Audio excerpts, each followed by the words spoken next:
लोकतंत्र पर डाका डालने वाला कोई नेता अगर जो है वो नीतीश कुमार है। मुस्लिम मीडिया तो मोदी की मीडिया बन चुकी है। वो तो हमारे यहाँ इंडिया गठबंधन में प्रधानमंत्री बनना चाहते थे। मोदी के खिलाफ नीति के साथ खड़े हो जिसमें खतरा आपकी जान को। भाई प्रधानमंत्री बनो ना, मोदी का इस्तीफा दिलवाओ। आरजेडी सबसे बड़ा दल है, उसके बाद भाजपा है, उसके बाद नीतीश है। प्रोपेगेंडा फैलाया हुआ है कि मोदी का नाम बहुत ऊंचा है, मोदी जीत की गारंटी है, तो मोदी के शरण में फिर गए। लोकसभा में भी तेजस्वी नंबर 1 रहेंगे, कांग्रेस साथ रहेगी। बिहार की जनता वीडियो देख रही है। वीडियो क्या है बिहार की जनता जो देख रही है कि मर जाऊंगा, एनडीए में नहीं जाऊंगा। और नीतीश सुन ले, तुम्हारे दरवाजे भाजपा में बंद हो चुके। ये कौन कह रहे हैं? को दोस्ती के नाम पे धोखा दिया, गलती हमारी थी कि नीतीश पलटू राम को मौका दिया। देश का एक मुख्यमंत्री ऐसा जो मुख्यमंत्री बनने के लिए ही दे देते हैं इस्तीफा।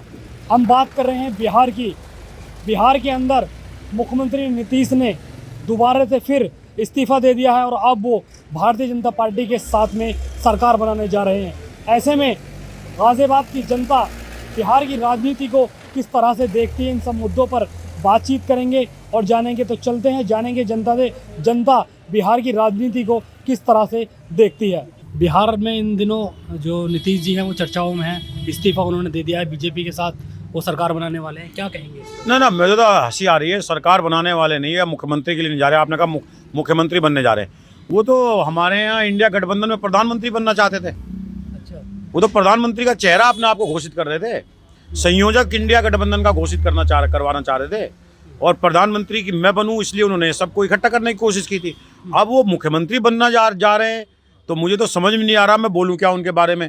भाई प्रधानमंत्री बनो ना, मोदी का इस्तीफा दिलवाओ और प्रधानमंत्री बनो। तो वहाँ भी अगर तो मुख्यमंत्री बनना तो मुख्यमंत्री तो आप थे, कोई ऐसी बात तो थी नहीं। अब क्या कह सकते हैं इसके? क्या लगता है आपको कि कुछ डर इनको सता रहा था क्योंकि मुख्यमंत्री वो हैं और मुख्यमंत्री बनने के लिए दोबारा उन्होंने इस्तीफा दिया और अब दोबारा बीजेपी? देखिए, डर वर कुछ नहीं है। नीतीश, हर आदमी का अपना अंत होता है, एक चढ़ान होता है। नीतीश जितना चढ़ना था चढ़ चुके हैं भारतीय राजनीति के अंदर और खासकर बिहार के अंदर। अब उनका डाउनफॉल है, उन्हें पता है पब्लिक में उनकी कोई क्रेडिबिलिटी रह नहीं गई। क्योंकि सरकार में जब आदमी होता है, सारा तंत्र उसके हाथ में होता है, तो उसे पता होता है कि मेरा कितनी लोगों में मान्यता है, कितना लोग मुझे पसंद कर रहे हैं। नीतीश के बारे में सरकार जरूर आरजेडी और जनता दल की चल रही थी, नीतीश जिसके मुखिया थे, लेकिन पॉपुलरिटी के मामले में वहाँ तेजस्वी यादव नंबर 1 बने हुए थे। तेजस्वी यादव का जो ग्राफ है लगातार बढ़ रहा था। बिहार के अंदर चंद महीनों में जो नौकरियां दी गई हैं, जो नियुक्ति पत्र दिए गए हैं, उसका एक तूफान बिहार की राजनीति में आया हुआ था और तेजस्वी बड़ा चेहरा बन के निकल रहे थे। तो ये बात नीतीश को दिखाई दे रही थी कि आने वाले चुनाव में जनता दल, अभी भी जनता दल सबसे आखिर की पार्टी है, आरजेडी सबसे बड़ा दल है, उसके बाद भाजपा है, उसके बाद नीतीश है जो अपने आप को बहुत बड़ा कहते थे, और जो सबसे तीसरे नंबर की पार्टी वो अपने आप को प्रधानमंत्री का चेहरा मान रहे थे। तो वो समझ रहे थे कि कांग्रेस के अंदर रह के ब्लैकमेल करके मैं कर लूंगा। तो उन्हें डर था कि अब तेजस्वी बढ़ रहा है तो वो शायद अब अपने आप को बचाने के लिए मोदी का जो नाम, ये जो एक प्रोपेगेंडा फैलाया हुआ है कि मोदी का नाम बहुत ऊंचा है, मोदी जीत की गारंटी है, तो मोदी के शरण में फिर गए। लेकिन होना कुछ नहीं है। तेजस्वी वहाँ का लीडर है, तेजस्वी बहुमत की सरकार बनाएंगे जब बिहार में चुनाव होंगे, अब हो चाहे बाद में हो। और लोकसभा में भी तेजस्वी नंबर 1 रहेंगे, कांग्रेस साथ रहेगी। नीतीश का चैप्टर क्लोज हो चुका है। अच्छा, क्या लगता है आपको जो जनता है, जो बिहार की जनता है, उस पर क्या असर पड़ेगा? क्योंकि लगातार ये 2 बार हो चुका था, तीसरी बार ये बिहार की जनता पे बहुत असर पड़ेगा। बिहार की जनता वीडियो देख रही है। वीडियो क्या है बिहार की जनता जो देख रही है कि मर जाऊंगा, एनडीए में नहीं जाऊंगा, भाजपा में। यही तो था ना, वीडियो चल रहा है नीतीश का लगातार, हम सोशल मीडिया पे देख रहे हैं। दूसरा वीडियो उसी के मुकाबले में चल रहा है कि लल्लन सिंह और नीतीश सुन ले, तुम्हारे दरवाजे भाजपा में बंद हो चुके। ये कौन कह रहे हैं? भाजपा के सबसे बड़ा मोदी के बाद जो नेता है अमित शाह कह रहे हैं। तो अब कैसे ये 2 वीडियो जनता के सामने जा रहे हैं। तो अब कैसे धोखेबाज, मतलब प्रस्त, लोगों को खुला दिन दहाड़े धोखा देने वाला, लोकतंत्र पर डाका डालने वाला कोई नेता अगर जो है वो नीतीश कुमार है। जनता में ये बात जा रही है, जनता देख रही है। पलटू राम है, ये पलट गए, ये पलटू राम है और ये कभी भी पलट सकते हैं। निश्चित रूप से जनता में इसका गलत संदेश है और नीतीश कुमार अपने अंत की तरफ जा रहे हैं। अच्छा, क्या मानते हैं आप, क्योंकि मुख्यमंत्री तो ये हैं अभी भी वहाँ, तो अब ये एनडीए बीजेपी के साथ ये जा रहे हैं, तो क्या लगता है कि इनको लगता है कि बीजेपी इनको प्रधानमंत्री बनाएगी? अब सारा खेल तो प्रधानमंत्री के लिए हुआ। वहाँ तो गडकरी की प्रधानमंत्री लाइन में लगे हुए, उनका नंबर नहीं आ रहा। एक हमारे यहाँ गाजियाबाद से सांसद थे, गाजियाबाद में बैठे हैं राजनाथ जी, वो भी प्रधानमंत्री की रेस में थे। पहले ही सरकार के दौर में उनके लड़के से रिश्वत कांड पकड़ करके उनका तो पकड़ करके गलत अलग बैठा दिया गया है। गडकरी के खिलाफ भी स्टेटमेंट आते रहते हैं। गडकरी का अभी कुछ चीज़ें छीनी भी गई, कमेटियों में से नाम हटाया गया, तो वो भी लाइन में है। वहाँ तो पीएम इन वेटिंग ही बन करके रह गए। लाल कृष्ण आडवाणी घर बैठा दिए गए। मंदिर आंदोलन का सबसे बड़ा चेहरा वो नहीं बुलाए गए। तो इनकी क्या बिसात है नीतीश की। नीतीश का तो नंबर इंडिया गठबंधन में नहीं था, तो वहाँ तो बहुत दूर की बात है। अब खिसियानी बिल्ली खंबा नोचे, अब पता नहीं क्या क्या कहेंगे। लेकिन बात हकीकत ये है कि विश्वसनीयता, मान्यता, लोगों के बीच में जो एक प्रसिद्धि थी नीतीश की खत्म होती जा रही है। तेजस्वी का नाम ऊपर आता जा रहा है। जो वादे तेजस्वी ने किए थे वो खुल करके पूरे किए। मुख्यमंत्री ना होते हुए, उप मुख्यमंत्री होते हुए, और मुख्यमंत्री अगर किसी दूसरे दल का है तो दूसरे दल की जो सरकार में शामिल है उसकी कोई हैसियत नहीं होती है। उसके बावजूद भी वहाँ मुख्यमंत्री के रूप में अगर कोई देखा जा रहा था बिहार में सूरज चमकता हुआ, वो तेजस्वी यादव देखे जा रहे थे। तेजस्वी का ग्राफ ऊपर बढ़ गया था, नीतीश का नीचे आ गया था। इसी चीज को कि सरकार से तेजस्वी को कैसे बाहर किया जाए, सिर्फ इस वजह से नीतीश कुमार ने धोखा दिया है, और इस धोखे को बिहार की जनता देख रही है।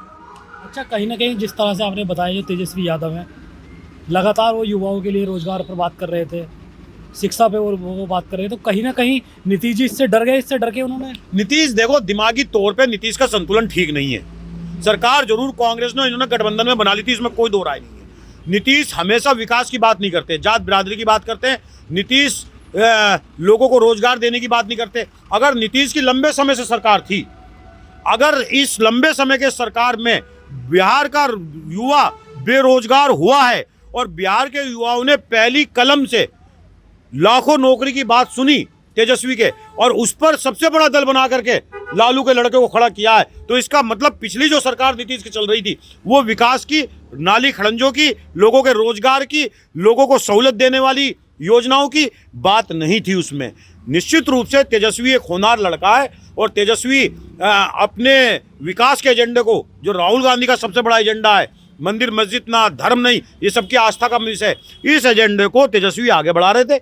लोगों की बात कर रहे थे, स्कूल की पढ़ाई की बात कर रहे थे, नौकरी की बात कर रहे थे, बिहार के अंदर रोजगार कैसे पैदा हो, बिहार के अंदर फैक्ट्री कैसे लगे, इसकी बात कर रहे थे। और जब सरकार में शामिल हुए, उप मुख्यमंत्री बने, और जिस तरीके से नियुक्ति पत्र दिए, हजारों लाखों युवाओं का यूट्यूब पे हमने देखा। स्ट्रीम मीडिया तो दिखाती नहीं, स्ट्रीम मीडिया तो मोदी की मीडिया बन चुकी है, गोदी मीडिया बन चुकी है। ये जितने बैठे हुए हैं सब बंदर बनाए हुए मोदी ने, डुगडुगी बजा रहे हैं और ये नाचते हैं। आपने देखा बंदर कैसे नाचता है? डंडा उठाते ही नाचने लगता है। ससुराल जाएगा, हाँ जाऊंगा, वो समझता नहीं है। जानवर कभी भाषा नहीं समझते हैं, अगर भाषा समझते तो बोलने लगते। वो डंडे का इशारा होता है, यही डंडे का इशारा मोदी का चल रहा है स्ट्रीम मीडिया पे। डंडा उठाया, अंजना ओम कश्यप का माइक चालू, डंडा उठाया, रूबिका लियाकत का माइक चालू। जैसा डंडा उठता है ये नाचने लगते हैं। तो ये मीडिया दिखाती नहीं, लेकिन आप लोगों का धन्यवाद, जनित जो यूट्यूब चैनल है आपका, जो पोर्टल है, इसका धन्यवाद। आप सच्चाई दिखाते हो। ये लोकतंत्र जो बचा हुआ आपके इस माइक की वजह से और इस मोबाइल की वजह से, और आप जैसे सानू भाई सच्चे आदमियों की, रिपोर्टरों की वजह से बचा है, जो इस गंदी होती मीडिया में, बिकती मीडिया में एक सच्चे पत्रकार की तरह मोदी के खिलाफ नीति के साथ खड़े हो, जिसमें खतरा आपकी जान को भी है। वो मीडिया नहीं दिखाती, लेकिन आप जैसों ने दिखाया। तेजस्वी ने जब नौकरी दी, लाखों बेरोजगार युवाओं ने अपने हाथ में नौकरी की नियुक्ति पत्र दिखाया, जश्न मना बिहार के अंदर। ये जब बातें सामने आई, नीतीश घबरा गए। इसलिए नीतीश विकास के एजेंडे पे नहीं है, नौकरियों के एजेंडे पे नहीं है, नीतीश धोखे के एजेंडे पे थे। और देखो, कौवा कौवे के साथ जाएगा, हंस हंस के साथ जाएगा। बहुत कोशिश की तेजस्वी यादव ने और कांग्रेस ने कि नीतीश सही जगह पे आ जाए, लेकिन वो कौवा बार बार हंसों के बीच से उठ करके और जाके चोरों के बीच में ही, काले चोरों के बीच में बैठता है, और वो फिर आज बैठने जा रहा है। मैं ऐसा समझता हूँ।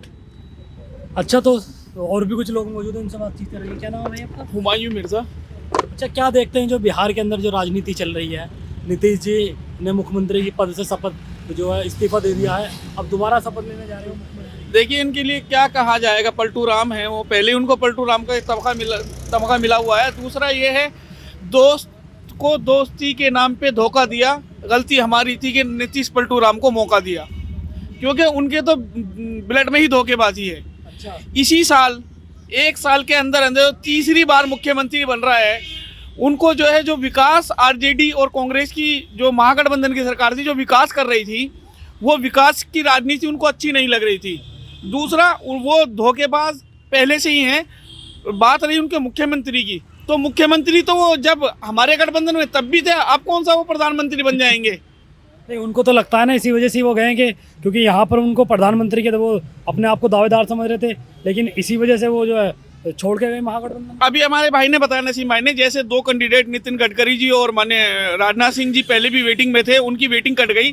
तीसरा, उत्तर प्रदेश के जो मुख्यमंत्री हैं वर्तमान में, उनका नाम भी चलता है। अमित शाह जब उनको ही नहीं आगे आने दे रहा तो इन पलटू राम को कहाँ आने देगा? भाई आज तो ये लोग कर रहे हैं अडानी अंबानी की दलाली, कल को नीतीश साहब पलटी मार के ईस्ट इंडिया कंपनी को दोबारा मिला ली, क्या गारंटी होगी? तो ये नीतीश कुमार जो है बेभरोसे, बेकाबिल, एतबार के लायक नहीं है। ऐसे लोग ही राजनीति को गंदी करते हैं। ये लोग कुशासन की राजनीति के नाम पे जिस तरीके से डाका डाला है बिहार में, और उस डाके को क्या बोलते हैं हटाकर रोजगार देने का काम तेजस्वी यादव जी कर रहे थे, वो इनको पसंद नहीं आ रहा था, क्योंकि चोर चोर मोसेरे भाई वहीं जा बैठे हैं। क्या सोचते हैं अंकल जी आप, जिस तरह से बिहार के अंदर राजनीति चल रही है, नीतीश जी ने जो है इस्तीफा दे दिया है, अब वो बीजेपी के साथ सरकार बना रहे हैं, क्या लगता है आपको जनता पे क्या असर इसका पड़ेगा? देखिए, हमारे भारत में आज तक जो भी नुकसान हुआ है, कांग्रेस को जो भी नुकसान होता है, ऐसे ही अवसरवादी लीडरों की वजह से होता है। आज तक जो भी नुकसान हमारे भारत में लोकतंत्र को कमज़ोर करने के लिए हो रहा है, ऐसे ही अवसरवादी और पलटूराम लोगों की वजह से हो रहा है। इन लोगों से हमें अब बहुत चौकस रहने की ज़रूरत है, वोटरों को बहुत चौकस रहने की ज़रूरत है। एक बार अगर हम वोटर सजग हो जाएं तो हम इन लोगों को, पलटू राम जैसों को सबक सिखाने के लिए बहुत ही अवसर इनको मिलना चाहिए और वोटरों को सजग रहना चाहिए। अच्छा अंकल जी, मानते हैं कहीं ना कहीं अब लोकसभा के चुनाव सर पर हैं, जल्दी में लोकसभा के चुनाव भी हैं, क्या असर दिखेगा जनता से इसका? जनता सही निर्णय लेगी और जो सही सोचेगी वो उसी को सपोर्ट करेगी, उसी को ही वोट करेगी। तो साफ तौर पर ये गाज़ियाबाद की जनता है जिनका साफ तौर पर कहना है कि जिस तरह से जो नीतीश जी ने जो इस्तीफा दिया मुख्यमंत्री के पद से और अब भारतीय जनता पार्टी के साथ हो जा रहे हैं, इससे जो आम लोग हैं उन पर कहीं ना कहीं असर पड़ेगा। आने वाले समय में नीतीश जी का नाम खत्म हो जाएगा। अभी देखने वाली बात होगी कि आने वाले लोकसभा चुनाव के अंदर पब्लिक किस पर अपना विश्वास जमाती है। सोनू खान, जनी टाइम, गाज़ियाबाद।